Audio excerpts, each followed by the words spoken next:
The Peasants' Revolt, England's Great Uprising of 1381. England in flames, summer 1381. The streets of London are filled with smoke. Manor houses burn in the countryside.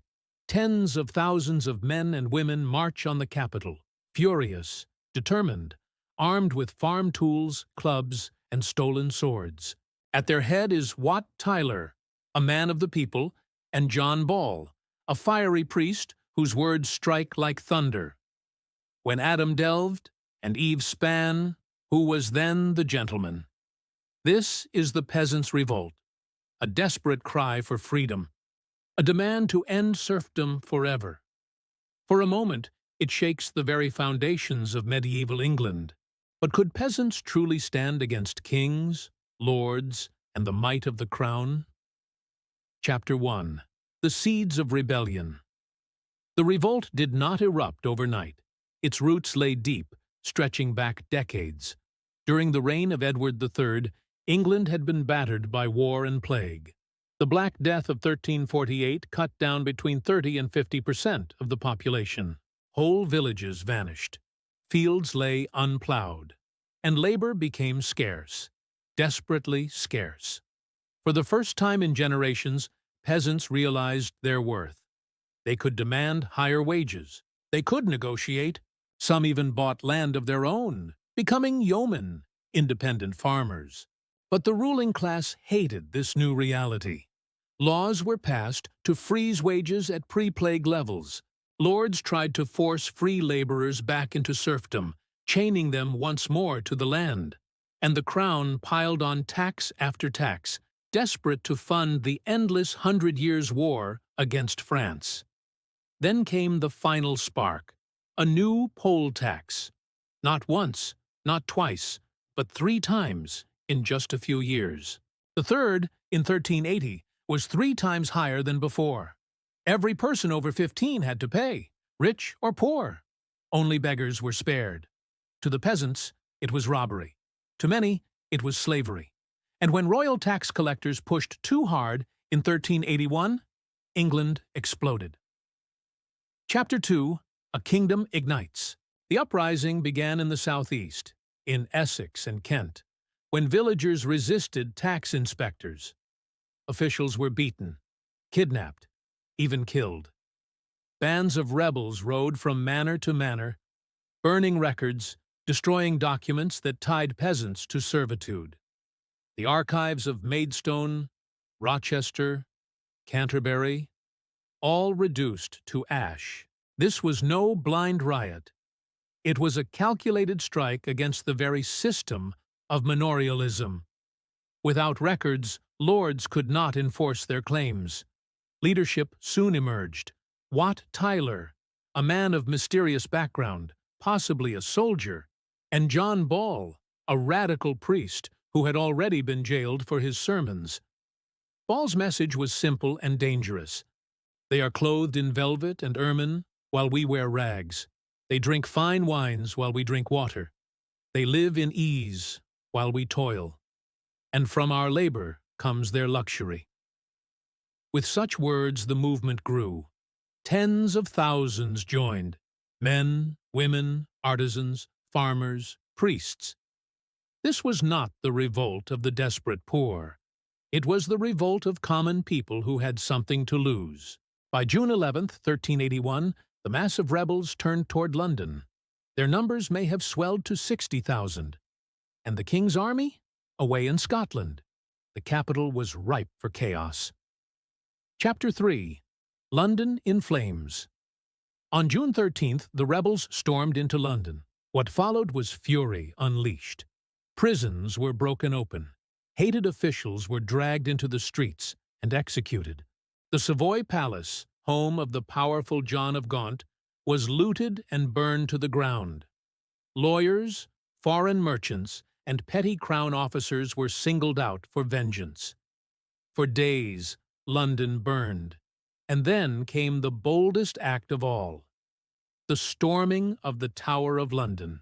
Inside, the Archbishop of Canterbury, Simon of Sudbury, also the hated Chancellor, was dragged out and beheaded on Tower Hill. His head was paraded through the city. Yet, even as London burned, the rebels made one thing clear. They were loyal to King Richard II. Only 14 years old, he was still their sovereign. Their anger was directed not at the monarchy itself, but at corrupt lords, greedy bishops, and unjust officials. When Richard stepped forward to meet them, something remarkable happened. The king and the peasants spoke face to face. Chapter 4. Promises at Mile End. On June 14th, at Mile End, Richard II rode out to the rebels, and for a moment, history seemed to tremble. The demands were radical: the abolition of serfdom, free fishing and hunting rights, fair wages, local government by the people, and the redistribution of church wealth. The teenage king listened, and then he agreed. He promised charters of freedom. He promised justice. He promised change. For the rebels, it was a triumph. Many began to disperse, believing the king had heard them.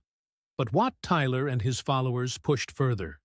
They sought full guarantees, immediate action, and so another meeting was called, this time at Smithfield. Chapter 5. Smithfield. Betrayal and Blood. June 15th. Smithfield. The final act. Wat Tyler stood before the king, defiant. Accounts differ, but chroniclers say he acted with arrogance, demanding water, spitting before Richard, perhaps even reaching for his dagger. The mayor of London, William Walworth, seized the moment. He lunged, striking Tyler down. Chaos erupted. The rebels surged forward, ready to avenge their leader. Something extraordinary happened.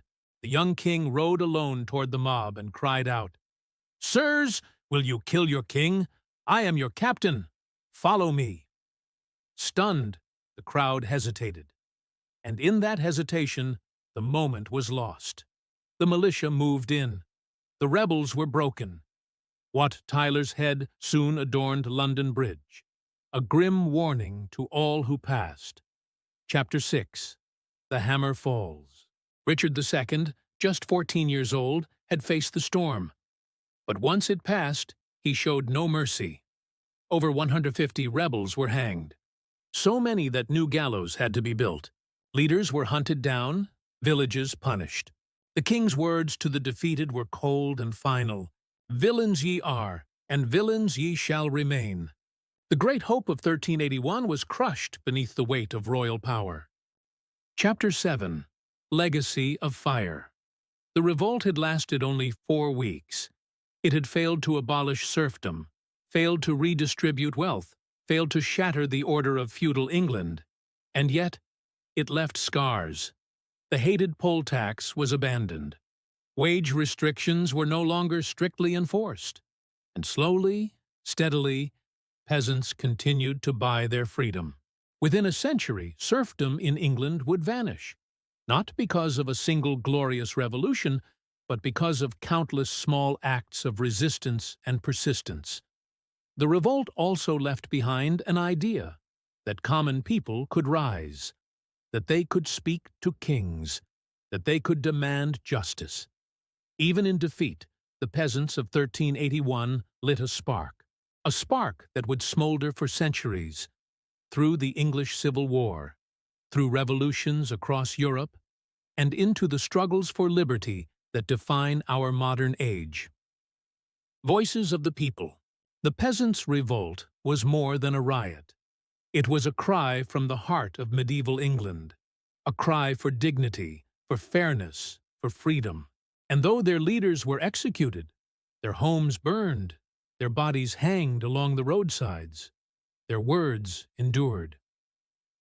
When Adam delved and Eve span, who was then the gentleman? It was the question England's lords feared most, and it is a question that echoes still. This was the Peasants' Revolt of 1381, a story of anger, hope, betrayal, and the undying dream of freedom.